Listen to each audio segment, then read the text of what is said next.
Well, son, I don't usually take care of you and your three sisters, but this morning I'm feeling generous. So here's a box of Whataberry cereal. Son, with every heaping spoonful, you'll get the taste of heaping dog shit. And as you eat every bowl, you'll learn to lose your morals and talk bad about people and tell a bunch of lies. But if that's not good enough, within every box is a knife where you can best backstab your best friend. Yes, Whataberry cereal. Enjoy it, son. This'll be the last thing you ever get from me. What a day. All right, welcome back to Long Island's number one pro wrestling broadcast. Monte The Pharaoh, only seen here out of Tin Mirror Studios in Kings Park, New York, and on the other side of the planet, the States, from Florida, out of Wahoo's Saloon, the great Jimmy Farrow. Jimmy, how are you? Lovely. How are you, sir? So, Jimmy, we're doing this big push, and last week we had the great Greg Gagne on. What'd you think of Greg? He was great. I was actually very surprised. For some reason, I thought Greg might be very reserved and maybe surly, and he wasn't. He was great. He was very cool to hang out with, and he didn't know how to get the hell off his laptop afterwards. Nobody knows this, but after the show ended, there's Greg. He can't figure out how to get off the live feed. I'm like, close your laptop. He's like, okay, see you tomorrow if this doesn't work. Unplug it, throw it out your window. It was hilarious. And then this is another show where I've got to tell the advertisers I'm not taking a commercial break here, right? Because we've got the great Rockin' Robin. But before we get into that, man, I just had to ask you a quick question. Yeah.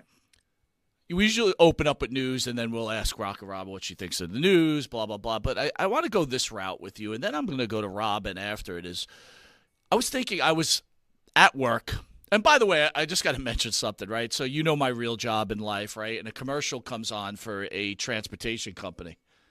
And I can't stand that transportation company. I'm watching. I'm like, ugh, how do I get this off my feed, right? Because they've jacked up so many of my loads. Forget about it. It's crazy. But they're trash. They're trash. And the usual way I would mention their name because I could care less. But, at this point, it doesn't matter. Anyway. Okay. I was listening, because I don't watch YouTube at work while I was running some reports, and they an old Family Feud came on with what was that guy, Dawson? Help me. Yeah, Richard Dawson. Richard Dawson, yeah. And it was Sure. the Brady Bunch against somebody else. And then I saw Marsha. What's her real name? Help me out. Marsha's real name? Yeah. But it doesn't matter. Anyway. Maureen McCormick. Maureen right. McCormick. Yeah. All right. Okay, go and ahead. Florence Henderson, by the way, was looking great in that thing too. So I was thinking, right. Jimmy, who was your celebrity crush growing up? Not teenage, preteen. It's probably Marsha. Wow, really? It's probably Marsha. Well, think about it. I'm 7 years old in 1974, and the Brady Bunch is all over the tube. It was the first, and she was. I was like, nothing works yet. It's not like anything's working down there, but I mean, something's working. I guess it's the eyes. I was like, oh wow, Marsha. It's not working down there, but the eyes will work. Well, Okay. it's not. Well, there It's you go. not ready. It's not ready for full function. You're just 7. Listen, if it's ready when you're 7, holy rocket to heaven. What are you talking about? Well, I'll tell you, I was a Susan Day Partridge Family guy. Susan Day was smoking. Okay. All right, so now I understand. Now you're a teenager and you're watching professional wrestling, and we don't discriminate on Monte The Pharaoh. So whatever you say, you won't be judged. Okay. I want to open up with that. So who was your pro wrestling crush? Wow, I have to think about that. I actually have to think about that. I don't know if I had one. I might not have even had one. Really? Not Greg Valentine? Oddly, not what? Not Greg Valentine? Greg's a chick? It doesn't have to be a chick. I said we don't judge here. So basically man, woman, or animal? Is that what you're getting Doesn't at? What matter. are you We don't getting judge. at? You could crush on anybody you'd like. I've man crushed Well, many a time. the ring posts were awfully sexy. I Oh, mean, what are boy. you getting at? What are you All getting right, at? I'll tell you what I'm No! getting at. This is what I'm getting at. The guest on the other side, we're going to introduce now, without her thinking I'm some kind of pervert. I was crushing on her like crazy. The great Rockin' Robin. Rockin' Robin, thank you for joining Monte the Pharaoh. How are you? I'm good. Wow. Thanks for having me. And You're that's a nice surprise. Oh, Just to start off with. listen, I before we even get this thing going, I got to tell you, I crushed on you like crazy, and now that I see you, like I've seen you obviously on other interviews and on these documentaries and everything else, and obviously you're a beautiful woman, but I mean, looking at you straight up in studio, I'm still crushing on you. So, but don't worry, I'm in New York. I can't get through the computer, but I got to tell you. Let me ask you something. As a woman, is it insulting when a man mentions your beauty? Like, is that unprofessional? I always wonder if that's out of line. No, I mean, me personally, I don't take offense to it. No. I mean, I guess you'd have to be flattered. Most of the time, you're flattered. It's, I don't know. I mean, the reason I ask that, Rob, is this, right? Yeah. When you have these interviewers, right? When they're interviewing a man, they don't go, okay, well, we're going to speak to the handsome Jimmy something, right? But when they're speaking to the woman, the beautiful or the very attractive, right? It's like, why, is that a bad lead-in? Like, this No, could be, no. okay, very good. No. And I mean, because it could be worse. It could be, it could be the other way. Yeah, she's here, she's alive. Wow. wow. Wow, Wow. Robin, you look like you just woke. Looks like she just came out of the grave. But yeah, she's here with us. Wow, here she is, straight from the grave. Yeah. Welcome. So beautiful. Whatever you want to say, I'll take that. All right. Well, I'm going to ask you, what was your celebrity crush? Oh God. Over any entertainment, any form of entertainment genre. didn't matter. Yeah, it even could be a C-level celebrity. We'll even go that low. Oh God, I don't know if I've ever been asked that. Tough questions here on Monte the Pharaoh. Yeah, I might have to starting out with a hard one there. Yeah, I don't. I mean, I'm totally blank. I don't know who. I know I had plenty. I know I had plenty that I loved, looked up to. God, not one comes to mind right now. That's crazy. That's okay. That's all right. Okay. But if I in a little while just shout out. How about like let me throw out a name for you. Let's make it easier for you. Let's rank them. Okay. How about Mike Brady from the Brady Bunch? What? No, probably not. Greg, yes. Greg. Look at that. A little Greg. How about Peter? Peter or Greg? Well, Greg first, but then when they grew up, first. And then I saw Peter. What is it? Chris Knight. Yeah. Chris Knight. Yeah. And then saw him after so many years, and I was like, ooh, I mean that Peter grew up nice. Ooh, Peter's grown. Nicely. Let me put you in this scenario. You're in high school with the Brady kids, and Peter's there and Greg's there, but Peter's going through that voice change that he did in that one episode. Yeah. Does Robin date Peter with the voice change? I don't know. I don't see why not. Well, what if he said it? What if he said it to you like this? Please go out with me. Oh my God! I guess I would have to ask. Depends on where we're going. As long as we go somewhere you don't speak, we'll be okay. Oh my God! Oh boy. All right. Mike, you've gone totally to left field. What's in center? You're in center, Jimmy. You're on, buddy. Okay, fine. All right. How about this one? You've obviously had a storied career. What makes someone decide to be a pro wrestler? Look, I know it was in your family, but was it something you wanted to do or something you felt obligated to do? No, I mean, that's great. Thanks for asking that. Is it that was it? It was basically, it was in the family. It was I guess, an avenue I could take. That opportunity that I really had right there. But no, I mean, growing up, um, in fact, I think everyone was shocked. All of my friends, everyone in our family was absolutely shocked when I said I thought I wanted to go ahead and start training, and work out, and wanted to get into it. And because it was the last thing anybody thought, including me, anybody thought I would do.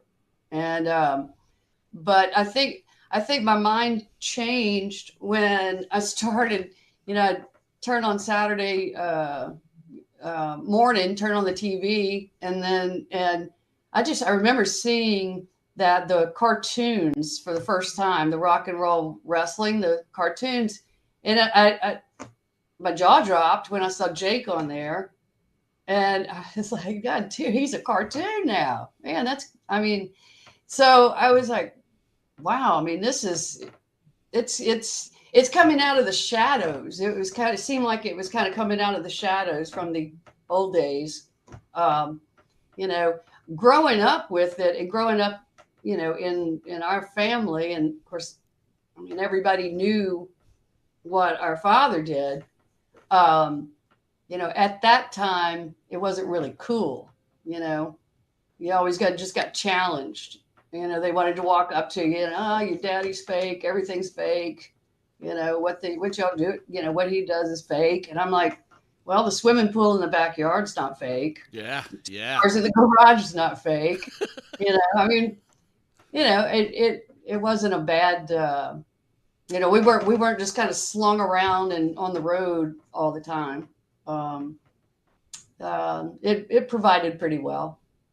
And So, Robin, sorry, Jimmy, to be honest with you, I always think about this too. I understand the traveling was pretty rough, but to get inside the ring and wrestle and orchestrate something, and I know it could be rough, but for 10 minutes a night, it's not a bad little gig to have that kind of money for that kind of action. Am I wrong for saying that? I mean, if you look at it now, it blows my mind, and it's like well deserved. I mean, the money that they're raking in now is, I'm sure, unbelievable with the merchandise, and I mean, you name it. And I'm assuming they're on the road like we were, pretty consistently, doing house shows. But our money, I have to say, wasn't so good. It wasn't as good. I mean, and I remember being on the road, say 20, 24, 25 days out of the month. And for the girls, it might have been probably average was a few $100 a night. Mm. Everything, all the travel, everything was taken care of. But when you're 20 years old too, or, in your 20s, it's easy to spend a couple of $100 a night on the road too. So there wasn't a whole lot of saving going on either. Well, I love your honesty, right? Because we've had so many great stars on, and you hear these stories. Oh, I was making 6,000 a night. I was doing this. You obviously were the biggest organization and their world champion in the women's division. I was trying to figure out what I thought you made. Would you be able to share like what you made in a year as the women's champion? Oh God, another good question. God, I haven't the slightest idea. Uh, I don't know that it even cracked like 70 grand a year. Wow. I don't even think it got to that point. And which, the funny thing though is like nobody complained. We didn't complain. I think for women, we were just happy that, we had we were working, one, because back then we were still considered, like the popcorn match. We were still not just novelty. There was no women's division, anything like that. And so, as a novelty, I guess you're just glad to, be a part of it and give them something a little different, and on to the next, town, on to the next city. I mean, we'll get into that later on, but yeah, again, think about what you've done. Not just you, but we'll get into it. But what you've done for what these women are making now, and they're well deserved. They're great athletes. I get it, but you guys are the GOATs, right? You guys are the ones that built this. And to think about it, like you said, popcorn match, almost like the little people. I want to try to be you guys were the circus part of it, right? Can you say midgets anymore? I don't even on know. this show, absolutely yes. But then again, they've yeah. suspended us 1,000 times. Who knows what they'll do next? But yes, you were with the little people, and but what you made into, you guys are the ones that built it. But we've had Nicoletta Baby Doll on the show, and she tells a story how both you and her tried out for the WWE. She didn't realize it was a tryout, and that's how they accepted you. Could you share that story? Well, I mean, I have to be honest with you. I don't remember that. Okay, that's fine. I mean, I love Nicola, and we talk every now and then, or at least message every now and then. And I mean, she's fabulous. But I really don't recall. I mean, if she didn't know it was a audition, a tryout, then I didn't know it was a tryout either. I don't remember that occasion. So I just have to kind of defer back to the way I kind of went in was, I mean, I was trained by Nelson Royal in North Carolina for months and months and months and months. And then when I was ready, matter of fact, it was my father had said, well, you've got to just for politics, you need to go talk to Moolah and this, that, whatever. And I didn't want to do it. And because we knew Moolah, and I knew Moolah since I was a baby. And so now here I am grown up and, at her door. And so she, that day, she said, okay, well, let's kind of see what you got, and put me in the ring with someone. And it was a total nightmare. It was a cluster, and the reason it was because, well, a lot of people, I don't know, a lot of people don't know, but Moolah, the reason she was so successful was because she trained her women to work from the right side. So like, if they went to grab a headlock, anything, it was all from the right side. And men work from the left side. And so whenever I intentionally went to North Carolina and wanted to be trained by Nelson, because I wanted to be trained like the guys. I didn't want to do monkey flips and, pull hair, just some of the things you saw over and over again. I really wanted to, get in there, and I wanted them to enjoy it and get into it as much as the men's matches. So anyhow, so, we're in the ring for probably 20 minutes, and it was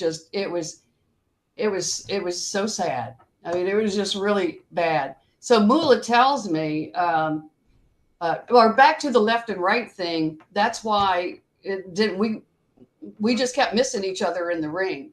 And so she at that time said, well, you need to come here, to her farm, need to go there. And, I needed to spend about 3 months or so working out with her girls. And I knew what all that meant. All that meant was I was going to be under Moolah. I was going to be one of Moolah's girls. And I, again, intentionally, I knew whenever I started that was not the route I wanted to go. And so I remember leaving her place, and I called my father, and I told him, I said, if I have to go through her, I'm done right now. I'm not going any further. And that was the last time. That was the last time I saw Moolah until I actually wrestled her a couple of years later. And yeah, so there was a little animosity and all there, but it worked itself out eventually. How did you feel? How do you feel about the stories about Moolah? Were they true? I mean, we'll talk about this later on too. Dark Side of the Ring. Again, we're just fans. We're not in the know. But was the reason you stayed away from Moolah because you heard those bad things about her? Well, I mean, not that I even heard so much, because until I decided to train, I was really not around it as much anymore. My mother and father split, and I was just away from that life for quite a while. So so wasn't really that I heard anything. I just didn't want to. Again, I didn't want to go. I didn't want to train and work that style. It just was too. I don't know. Again, in my mind, we could get in there and we could do more than just get whistles and and be a popcorn match. And if you do it right, you can get people involved. And but that whole left and right thing was just so awkward to me. And I think that's why a lot of times it even looked awkward in the ring, for some women's matches, because it was just. But that's how Moolah kept control, and having her girls work with her girls, because they all worked from the opposite side, and so. But plus, the little money we were getting, I didn't want. I knew about that. I knew that she was completely in charge of everyone's money, and I thought, well, I don't need that. Yeah. Wow. I thank you. I'll be in charge of my own. Trendsetter, Robin. I want to bring it back a little bit though. So Nicoletta, sure. Baby doll, ends up marrying Sam Houston. They have wonderful kids together, but the relationship goes bad for many different reasons. Explain to me the dynamics there, right? How does someone like yourself, you have a relationship with your brother, you have a relationship with now Nicoletta, how do you keep that balance considering the true story behind it? How do you manage that part of your life? We don't talk much. I mean, I don't, I think this kind of rings true probably with most wrestlers, or, most people, or even maybe most people in entertainment, entertainment business, is that and also the fact that we're in different states. I mean, we have things like this now, and that, a lot more ways to communicate now than we could before. But we just didn't spend a whole lot of time around each other. Like they were on the road, and then when they split, then Sam's on the road, Nicola's on the road, I'm on the road. So there wasn't, if you saw each other, it was in passing, maybe at some event, and that was about it. But we didn't do things like Christmas and Thanksgiving, and we did not have that kind of family unit going on. That Brady Bunch family unit, totally. Yeah, right. I think that's why I loved. Yeah, I think that's why I love the Brady Bunch so much too. I think that's why most of us did, right? Because I think most people don't have that family unit, and now even in society, now how society's turning, I think it's even getting worse. So yeah, I totally get it. I agree. We got to bring it back. Just a few months away. That's a few months away. We're almost there. Absolutely. Robin, I am super duper MAGA, just to tell you. So we are here on this show also, and we were talking last week the travesty that this government has. We might get shut down on this one, Jimmy, too, right? We've got burnt a few times to this, but what they pulled off was one of the worst things I've ever seen in my life. But go ahead, Jimmy. Well, same here. That's all right. Go ahead. Oh, I'm sorry. Go ahead, Jimmy. No, people aren't realizing even just the basics. You know, the people that support that certain side that we're speaking against don't seem to realize that food is way more expensive. Gas is way more expensive. The world is not safer right now. You have the Korean fellow, right back to feeling comfortable about shooting missiles over the Sea of Japan. You have, the Russian situation. Hey, we got no problem. We'll just walk in and take this country. It's Afghanistan, part 17, because there is no resolution. The world is a more dangerous place, and this country is a more expensive place. So can't we just get back to the basics? There's got to be someone out there that everybody on both sides, if there is such a thing, he'll probably get shot, but, someone who can do the basics for all of us, because I don't see it coming right now.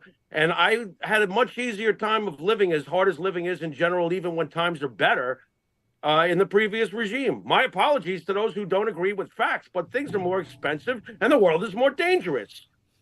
Exactly. I mean, if you just, I think what blows my mind is that is the mindset. I mean, we all know that every time they say something, that's exactly what they're doing. Right.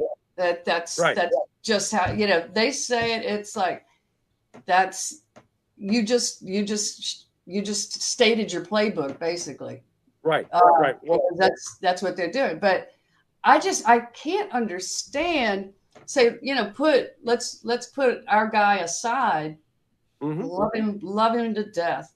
Let's put him aside and just ask the question that, like, so you really think defunding the police is a good idea? You really think sexualizing our children is a good idea? You really think all of these wars are a good idea? You really think trying to jail your political opponent is a good idea? All of it. It just, and I've never been able to get an answer to that. No, they always defer and always, but that lying, cheating, whatever. And I mean, what's so clear to me, and I think you guys too, what's so clear to us, I don't see how they don't see it. You know what I mean? I think one of their greatest charges that I would bring against them is that freedom of speech is no longer freedom of speech if you don't agree with them, which takes away our freedom of speech. Exactly. So you're basically peeing on the Declaration of Independence, pretty much. You're basically just unloading a six-pack on it. And how do they not understand that? I don't know. I have, I tell my friends, I'm like, as a joke, but not really, is that don't ever give a liberal a puzzle. They'll never be able to put it together. They cannot connect the dots. I don't know what it is. Well, I'll tell a quick story. I was at the diner with my wife over the weekend, and obviously everybody knows this is what Sexual Awareness Month, or whatever they're calling it, right? We're giving an entire month to be able, so people can identify their gender, which is fine. Whatever, if that's what you want to do. But across from me, guys, was a Korean War Vietnam guy, right? Older man, whatever, barely walk. And I went over to thank his service and, paid for his dinner. And I thought to myself, wow, we're all up in arms because we've got people on other sides that don't believe, that a man can be a woman or a woman can be a man, and whatever we believe in doesn't matter, again. But we don't even have the time to respect people who have given us that right to become a dog. These people have given a right for me to announce that I am now a black golden retriever and I want to be addressed as such, right? Yeah, right. This is the state of the country right now where we have quickly become soft, and it's insanity. It's just totally insane. But it's consistent because the good book says that the dirtiest part of your body is your mouth. Yeah, yeah, I agree. Yeah. So there you go. There it is right there. And by the way, guys, I want you to know that I am a now black golden retriever, and I want to be addressed as such moving forward in this interview. So go ahead. Woof. Yeah. Woof. More importantly, I don't want to have an on-air incident. Mike, do you need to be walked right now? Yeah. Yes. Okay, just checking. Abe, as soon as the commercial hits, take Fido for a walk. Robin, I got to ask you. Have you had your shots? Yeah. Oh, yeah. Make sure he's. How dare you, good. Robin, ask me if I had my shots? How dare you? No. You look well groomed and like a well, good. Oh like boy, a sweet puppy. Robin, Medusa, Sherry, Wendy Richter, and of course yourself. I mean. You guys are the foundation. You girls, excuse me, pardon me.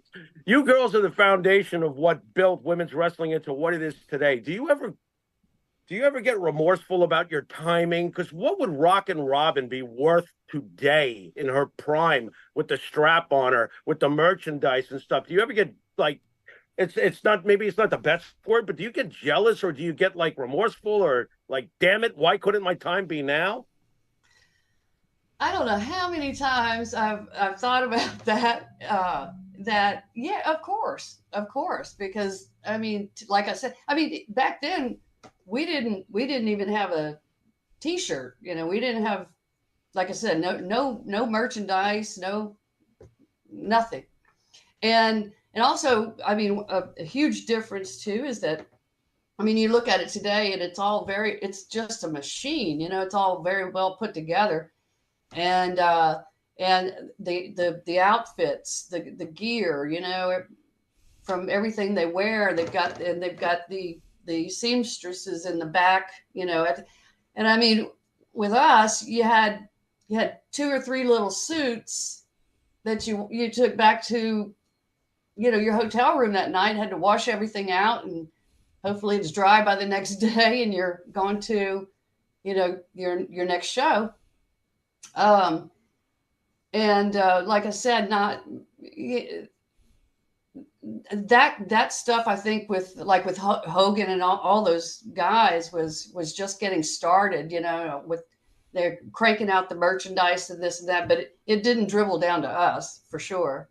And, but yeah, you know, you have to, it's hard not to think about what it would be like. I mean, it must be incredible now, the opportunities that they have, and even for people that aren't necessarily in it for life, because I really wasn't, and so if they're in there just using that as a stepping stone to something else too, that's a pretty good stepping stone. I mean, if you look at the list of these women now, they've become these moguls, right? They're yeah. Here's a question for you though. So back then they ran the ABC show. Did they ever put the women on the A show, or was it always the C show or the B show? No, we very often were. We would actually follow Hogan quite a bit. And so what they would do, especially if we had like a double shot, and so what they would do is that they would put Hogan's match, the main event, they'd put him on right before intermission so that he could get to the next show for the night, and then right after intermission, then here we come, you know, to kind of crank it back up again. But we really, there were a lot of times. I mean, we held our own. Sherry and I especially, it was funny because that was back in the day of the newspaper, if everybody knows what a newspaper is. And we would be the ones that wound up on the front page of the local newspapers. Now you didn't get that. You didn't get any of that Hogan money though, right? Because the other guys would tell me if they were part of that show, they got a better payday because of Hogan, and you didn't get a piece of that. We might. Well, I don't know that I can even answer that, but I'll put it in perspective though. So like, if we did get any of that money, but our money was so much smaller to begin with, so instead of maybe 300 that night, maybe it was 400. You know. Okay. It was not a huge. It was not a substantial difference. Right. At all. Robin, you said something interesting earlier. You said that, you weren't in it for life. When you went into wrestling, did you have the mindset to be in it for life? Did something change during your career that made you say, okay, I'm getting out now because this sucks? Or did you have a premeditated timeline that you had in your mind for your career? I knew it wasn't going to be for me for life. I knew that.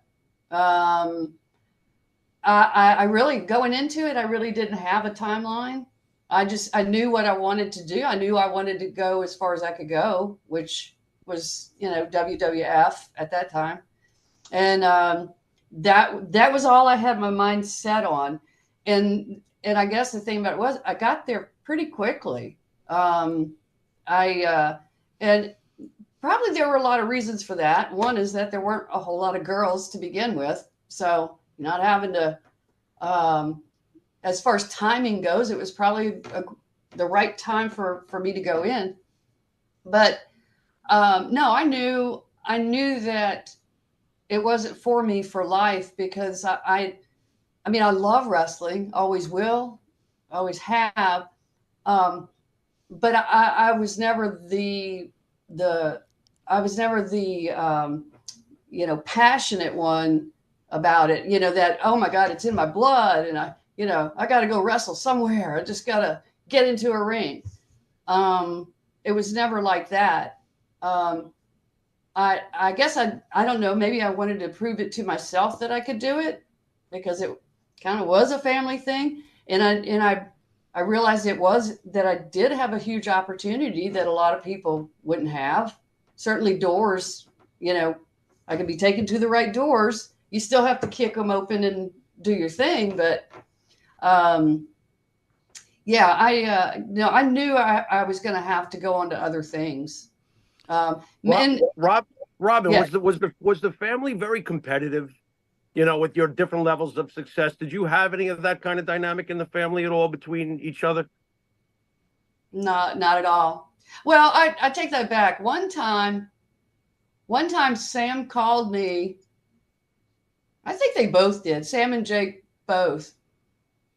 And they both said at one time or another that they would be the next women's champion if I just signed the contract. So that was the only thing. Wow. Okay. Well, I gotta tell you, Robin, my money's on you. I think you would have won, so we should have signed that contract. That would be smart money because she also worked from the other side. They wouldn't know what to do.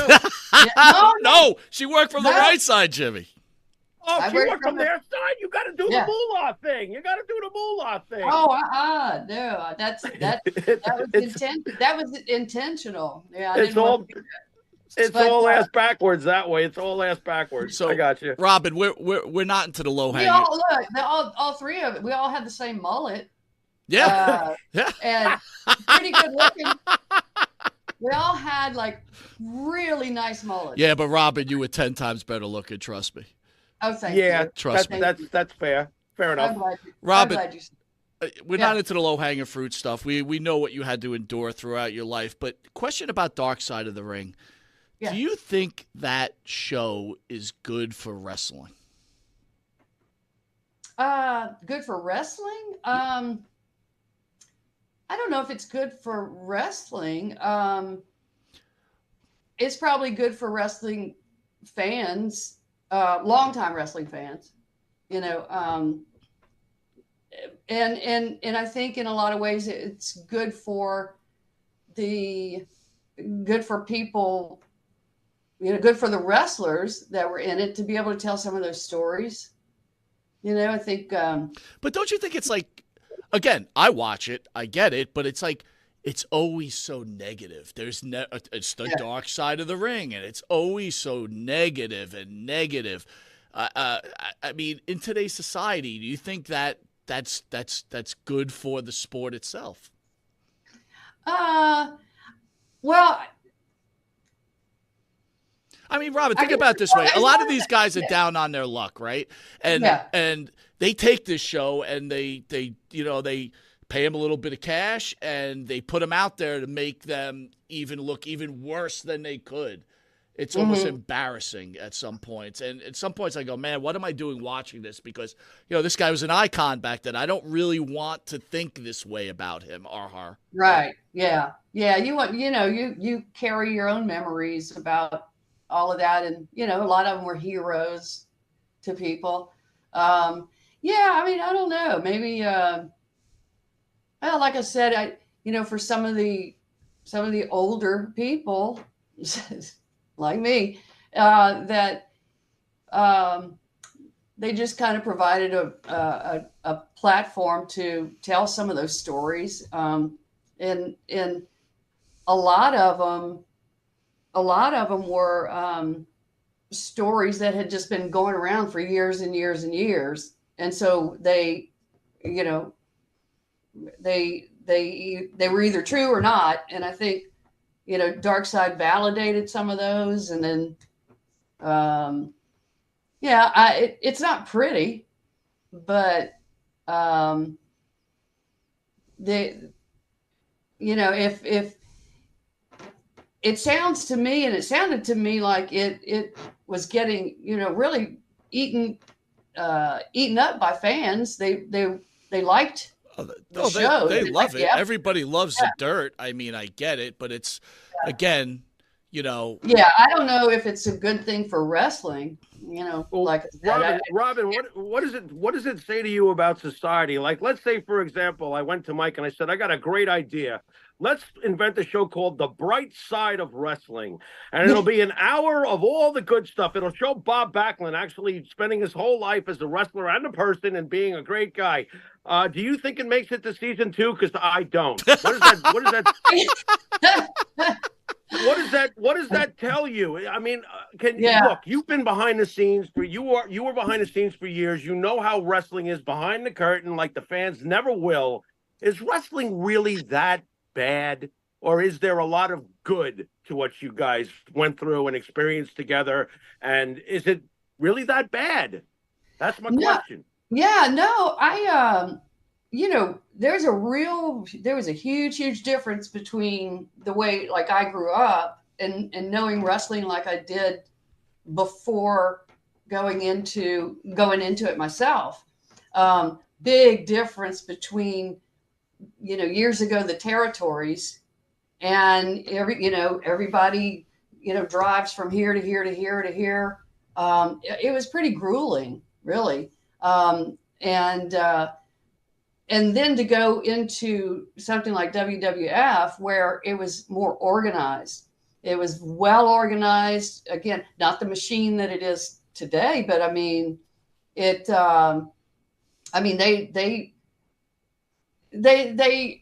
turned it corporate. Like, you would have never in a million years ago thought that that wrestling could be a corporate thing, right? Never. Again, it was territories, and it was like, you go in, you do your match, and then you're up at the hotel, drinking all night with and doing whatever. But then when Vince McMahon, Mr. McMahon, kind of organized it. I guess that's the best word I can say. Really, really organized it and made it a real business. I mean, not that it wasn't a business before, but it's a business now that probably the business model, I'm sure, it moved from the circus to a real business. Exactly. And this is why you're brilliant, Rob, because now you're rolling into this next question. We're all well aware about the accusations against Vincent Kennedy McMahon by Janelle Grant. What are your thoughts about this case? Your personal thoughts. Obviously, you're not on the inside, or maybe you are. I'm not. But what are your thoughts about this case? You're probably not going to believe me, but I don't know what you're referring to. So there's a woman by the name of Janelle Grant. Okay. She was in a sexual relationship with Mr. McMahon. I guess it ended for whatever reason. Vince McMahon signed an NDA worth $3 million. Janelle Grant claims she stopped getting paid and then just told the whole story about Vince McMahon selling her out sexually, sex trafficking, some other really, really bad stuff. I guess was she a wrestler? Was this a wrestler? She was a woman down on her luck who happened to live in the same building as Vincent Kennedy McMahon. I don't know how that happened. And they ran into each other in a elevator, and Vince put her to work for the WWE, and they had a sexual relationship, and maybe not the normal sexual relationship that most of us human beings have, but nevertheless, it's a relationship they decided to have together, and they had a business agreement, and now she has gone against the NDA, and Vince is no longer with the WWE. They sold out to Endeavor, and now they kicked Vince off the board. And it doesn't matter, he's whatever. But I guess my point is, you as a woman, you've been a famous wrestler, a very successful wrestler. Was there a casting couch situation in wrestling back in that day, or did you have to endure that at all?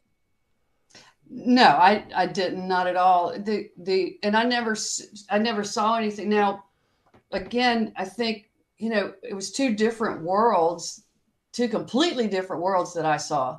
So growing up, and with Moolah and her girls, and again going back to the territories, how wrestling was from the beginning. I mean, I think that there were casting couches. There were, I mean, you name it, it went on. But then for me, I know when I got to the WWF, like I said, it was a shock, because it wasn't the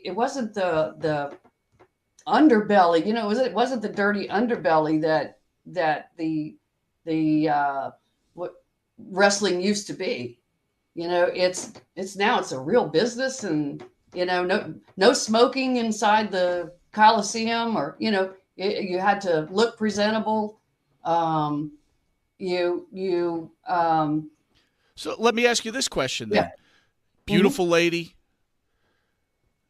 You obviously have spoken of Mr. McMahon. Did Mr. McMahon ever make any kind of overtures towards you at any point throughout your career in the WWE? No. How did he treat you as a human being? Fine. I with us, let's put it this way. I think maybe the whole time I was there, maybe I spoke with him 5 times. We would get to the arena, we would find our dressing room and wait until someone came in and said, okay, girls, do Broadway 10 minutes, or, go 15 minutes, go 10 minutes, go whatever. We'd always go 20, but, so there wasn't a lot of connection to the top. Let's put it that way. We were kind of taken around by the agents that worked for Vince, and I saw him occasionally, but no, there was no real. I really never, and maybe I was naive. I don't know, because I do know I was pretty stupid in my 20s, even up in my 30s. I think we all were. Probably started to get some sense around somewhere in the 40s. But anyway, Robin, yeah. was it hard for the girls to follow Hulk Hogan? You mentioned earlier that you guys would come on after Hulk Hogan. Now, during that time period, Hulk Hogan is Babe Ruth. Yeah. I mean, I would assume that the crowd is completely emotionally trained. Would you get frustrated? Was it easy working a match after Hulkamania ran wild across the arena? Yeah. Well, we got certain oohs and ahs when we would just, walk into the ring, because then everybody's like, oh, look, it's women, it's girls. Oh my God. Right. And then, the whistle. And I don't know if it was just maybe because it took a different turn. Maybe it's because they weren't expecting a whole lot, but Okay. but we would get in there, we'd get started, and we would get them involved. And back in the day, there were a lot of the guys that we traveled with and worked on the same shows that would come tell us that, oh my God, those are some of the best women's matches I've ever seen. And I was like, well, that's almost a compliment. How about that's the best? That's a great match. Those are some of the best matches. Yeah, period. yeah. Right. Right. But we would get the crowd going, and that's the whole thing you want to do, is get the crowd popping, and we certainly would. And we at one point kind of thought, because we were getting such great feedback and putting in the time, putting in the effort, everything, that there's at one point that there was going to be some big angle with us, and it just never materialized. It just, kind of went away. I think, unfortunately, at that time, they were trying to figure out if the women divisions worked, and obviously someone finally got it, that it's such an important entity. In fact, some of the greatest matches in pro wrestling history started off with a women's match that got the whole thing lit up. I did want to ask you, we all know wrestling fans could be crazy. Again, did you ever have a stalker? Did anyone, did you ever have a crazy fan that followed you around everywhere that you were finally like, get me the hell out of here? Well, they didn't really have a lot of access to you. So I was never really scared of anyone. But I had, have people come up to you and, just throw their arms around you. It's like, okay, we're doing this, and love you too. Jimmy, was that you, Jimmy, back in the day? No, but at the beginning of this I show, thought you looked familiar. At the beginning of this show, I was really thinking it was you, Mike. You were getting me nervous, you pervert. Honestly, it probably was, to be honest. I was that nerd, like, oh, Robin. Yeah. There would be some fellows would come up and want me to sign their chests and Ew. okay. Like, wait a minute, like big flappy ones? Here, sign these. Really? No. Hey. Thank goodness. Yeah. No. Okay, most of the time it was these young dudes that like, here. Okay. All right, Rob. How did you get the name Rockin' Robin in the first place? Was that presented to you? Were you like, okay, I'm Rockin' Robin? I mean, how does that come about? Yeah, it should have really been thought through a little bit better. Wait a minute. Well, they could have called her Sky Blue. I mean, Yeah. something. Yeah. But it was only because I had to be announced as something, and so I think when I started, and some of my first matches were in Dallas, Fort Worth. There was a place called Billy Bob's. It was this huge bar, really. I mean, it was this kind of a huge thing going on, and they did. What was the name of the? Wasn't five? Maybe was it 5-Star Wrestling? No, I don't. I can't remember now, but they. I had some of my first couple of matches, professional matches there, and against Susan Green, which was just absolutely fabulous. I mean, if you ever want to work with a pro, that she's it. But anyway, I remember being back. I was dressed, ready to go, and they're like, "Oh, by the way, who do we say you are? What do you want to go by? And I'm like, just in a panic, I guess Rockin' Robin, because at the time too, is that like, again, that whole rock and roll wrestling and, Right. and Right. so it just kind of stuck from there. Well, what's in the name? Everything. Could you imagine if you had gone Metal Mary? That wouldn't have worked. Yeah. Oh, I mean, of course, I mean, after my run and after I got out of wrestling, I'm like, oh man, because I was pretty tame. I mean, I was pretty, which was so unlike me, and even people that I grew up with, that are friends of mine now. They're like, man, we expected you to come out in these like Liberace gowns and or things 5 foot high on my head and wild sunglasses, just crazy. Yeah. Because I was just kind of So that let way. me ask you this. You've had many years now to think about the name that you spit out there, and it obviously worked. Look, we're talking to you, okay? Yeah. You've made it, okay? Yeah. But now that you've had all this time to think about it, did you come up with a better name that you would have liked to have called yourself? And if so, what is it?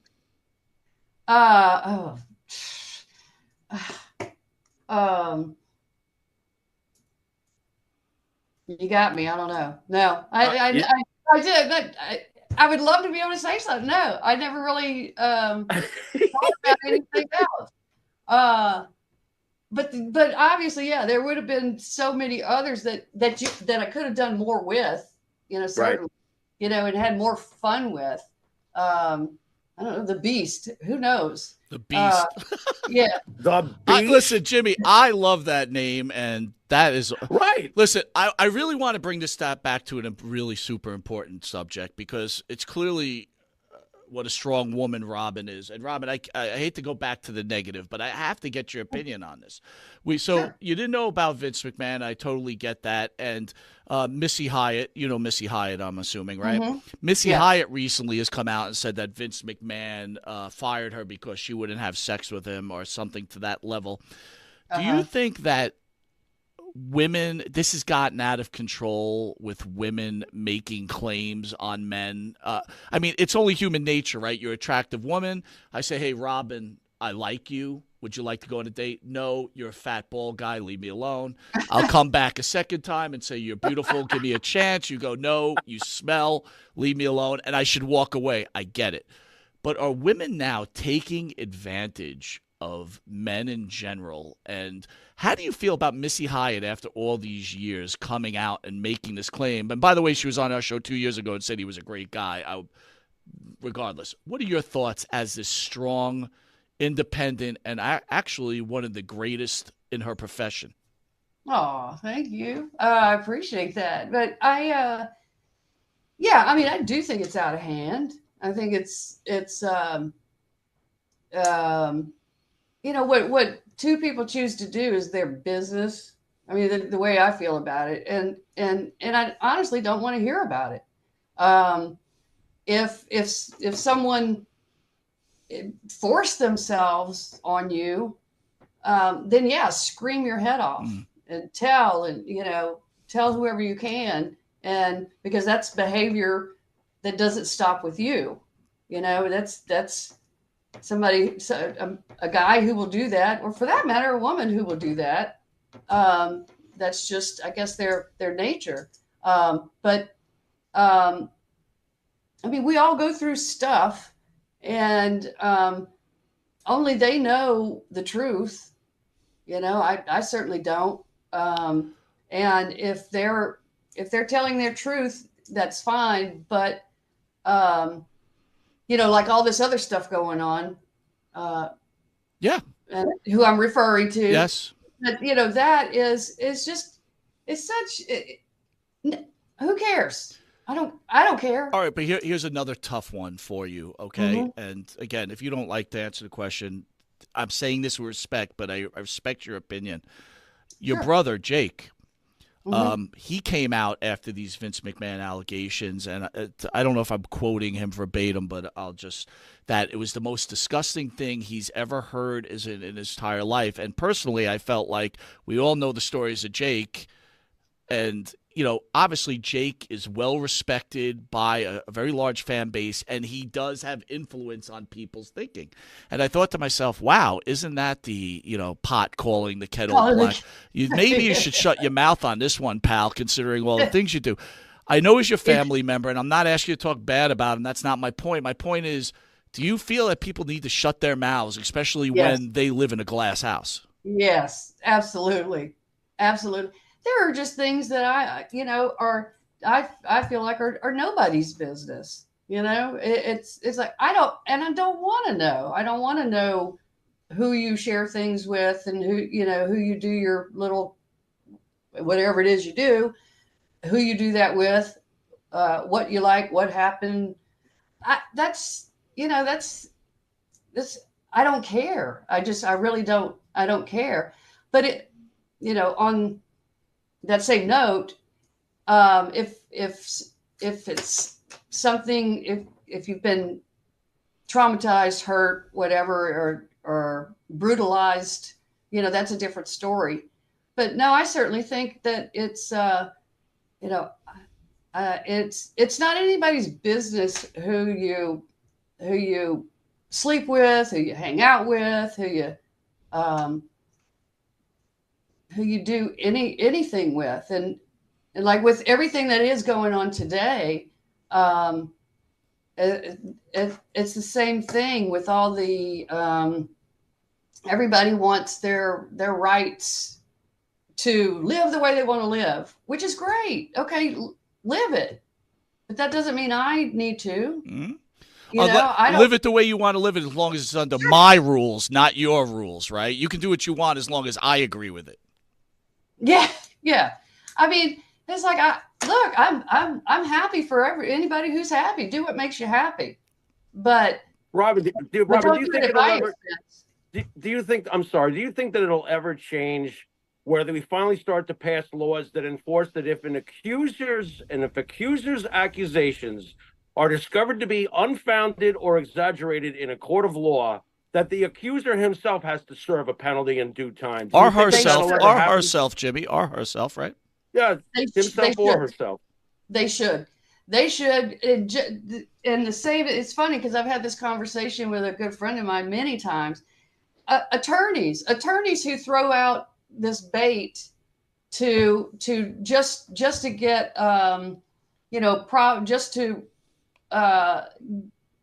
just to mess with probable cause or mess with what is it? What's the word I'm looking for? That they'll suggest something. An attorney will suggest something in court that's totally untrue, by the way, about somebody, but it brings up it'll bring questions up in the minds of jurors that. You know what I'm saying? Yeah. To where, mm-hmm. To me, when they do that, and it's found not to be true, attorneys should go to jail for stuff like that.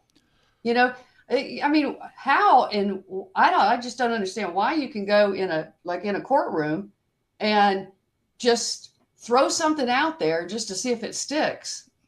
Just to throw people off. Throw something out there, see if that sticks, and was never true.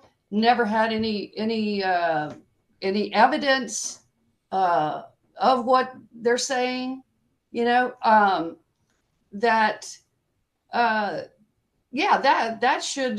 should be penalized also.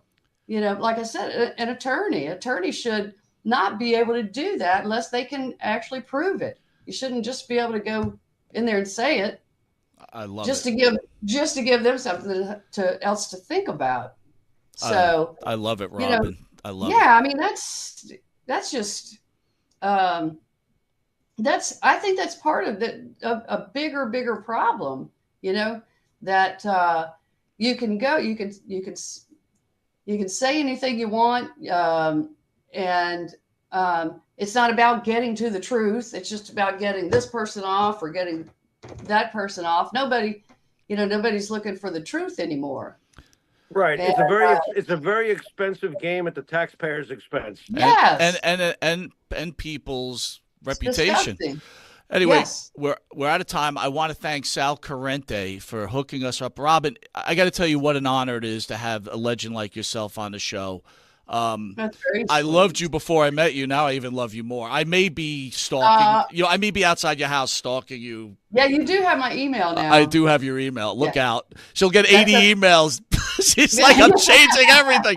Anyway, we got something called the Pharaoh's Final Question. Now, this is an unscripted question. He may ask you what underwear you wear. I have no idea. What? But we're going to hit you with my the Pharaoh's God. Final Question. Pharaoh. Okay. Yeah, Robin, boxers or briefs? Just kidding. Just kidding. Yeah. Both? She was going to Yeah. ask. Wow. Nice. Depends on how I feel that day. Yeah. Very, very interesting. Very Yeah. interesting. Okay. Well, you'll be prepared if you see that a big fat guy outside your window with a copy of PWI back in the day. You'll know it's Mike. Yes, yes. All right.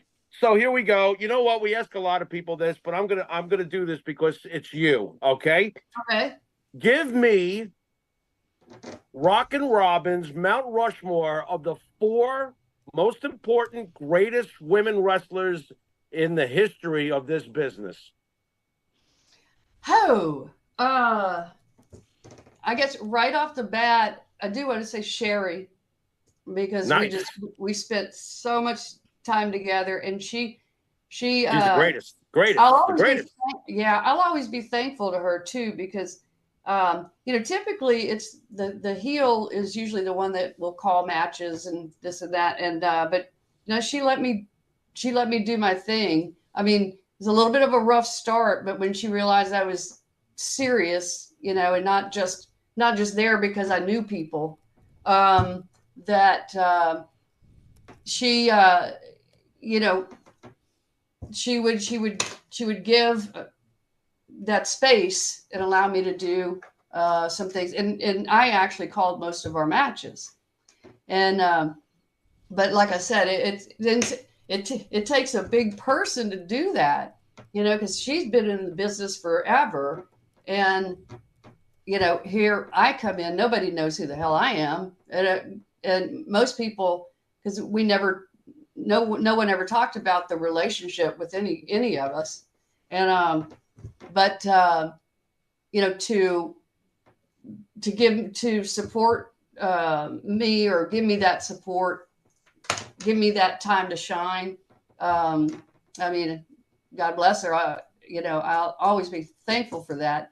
But so anyway, so her, Susan Green, another one. Susan, just a pro. I mean, if anybody who's probably ever worked with her in their lives, it would say the same thing. And she's one that absolutely loves the business.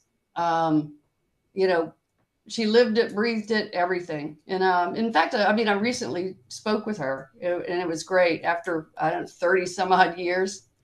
And then you got to throw Moolah in there just because she was women's wrestling. I mean, you can't hardly mention it without saying her name, right? Right. And then one more. One more.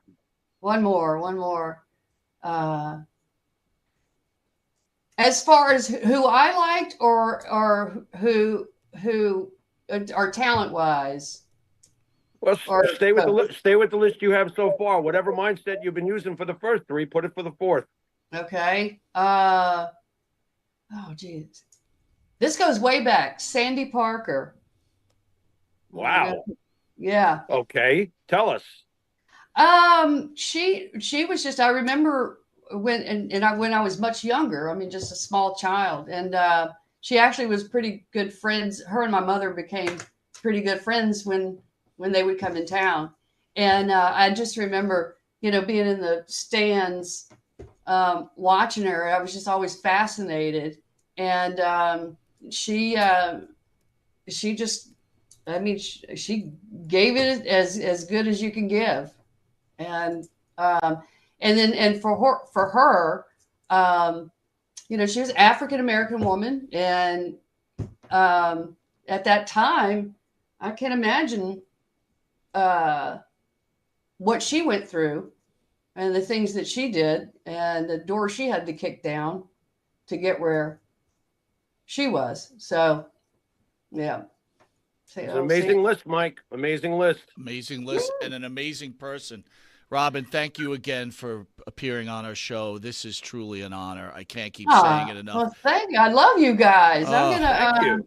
Thank you. How can I like peek in like I did tonight? With y'all didn't even know I was. We didn't. I was a little if anyone fly on doesn't the know, wall. Robin was going stealth. She wanted to know what she was getting herself into, and then she Yeah. realized it was two old guys. Y'all are quite entertaining. Well, thank you. Didn't know anybody was watching. I love it. Trump 2024, my friend. Yeah, We're baby. almost home. We are Here we go. almost home. Almost there. Almost there. I love All right, I'm going to it. ask you to do one last thing for me before I sign off, if you don't mind. I'm not going to You're just going to sing. repeat exactly what I say. Are you ready? Okay. What a day. What a day. What a loser. What a loser. All right. Thank you, Robin. All right, Robin. We'll see you. Have a great weekend. Again, thank you what you've done for the sport and what you've done for all of us. God bless you. Thank you, Robin. Guys. Love you. Thank you. Thank you. All right. Jimmy, Yeah. a bucket list right there. Yeah, man. Incredible. Look, first of all, incredible wrestler. Wait a minute. Say good things. She's probably still listening. I would only say good things. Are you kidding me? What do you mean? Crushed honor when she was wrestling, right? Yep. I understand. Crushing honor now. And I mean out of a good way, right? It's like, my God, she thinks just like us. She's so intelligent and that always honest. helps. Dude, there was some tough questions there. That was some tough Yeah, they were. questions. And you know what? They were. She Yeah. took them like a champ, and she answered them professionally. And you know what? Dude, thank you for doing this show with me, that we get to meet people like that, man. I want to thank you Sal. for doing this. Good. Thank you for doing this show with me. You probably can't see it, but I got goosebumps, man. So you know what that means. That was fantastic. Well, it just, I want to thank Sal Corrente for helping us out. The Thank guys you, like Sal. I want to thank everybody who watches us every Thursday. God bless. I want to thank Rockin Robin for an incredible interview. And next week, Hollywood Glow in studio. You ready for that one? It's raining. It's pouring. Yeah. What is that? What does that mean? I don't know. Some spooky music I remember being like in my past life. You know what? I keep forgetting. I'm old. What are you going to do? I know. Jimmy, again. I should have sang it in the right octave, though. It's raining. It's pouring. We might have to play it. Much respect. I want to thank Abe, who's here like a trooper, producing some of the greatest quality of work. Again, Jimmy, thank you for doing this show with me. God bless you. I'll see you. I'll talk to you tonight. And what a great interview. And I can't say enough. I want to thank Rockin Robin again. Again, exactly how I wanted her to be is exactly how she is. Big fan, huge fan. It doesn't happen too often like that. I'm grateful for that opportunity. That was awesome, bro. All right, bro. Send us out. You've been watching Monte and the Pharaoh. And until next week when we go Hollywood, later.